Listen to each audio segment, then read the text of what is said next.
আসসালামু আলাইকুম দর্শক, আমি সাইফুল নিউজ 68 আপনাদের সকলকে আমন্ত্রণ।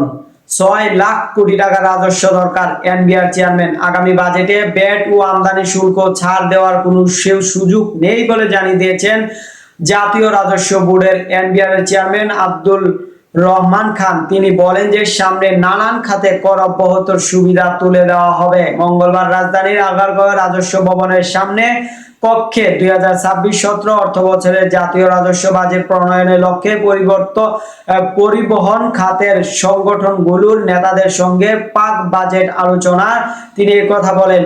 এনবিআর চেয়ারম্যান বলেন যে গতবার থেকে 50% আয় বাড়াতে বলা হয়েছে। এনবিআর চেয়ারম্যান বলেন যে গতবার থেকে 50% আয় বাড়াতে হবে।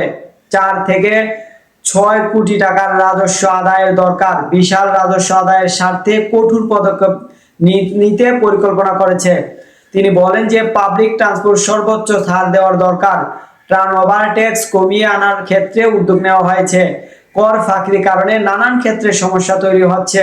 ভ্যাট রিফান্ড দেওয়ার ক্ষেত্রে কার্যকর উদ্যোগ নেওয়া হচ্ছে। 1.5 বছরের দরে রিফান্ড করায় আরো অনেক কিছু এমন করা হবে যতদিন কার্যকর করা না হবে অনলাইন ব্যবস্থা। দর্শক, সাবস্ক্রাইব করবেন, লাইক করবেন, শেয়ার করবেন, কমেন্ট করতে ভুলবেন না।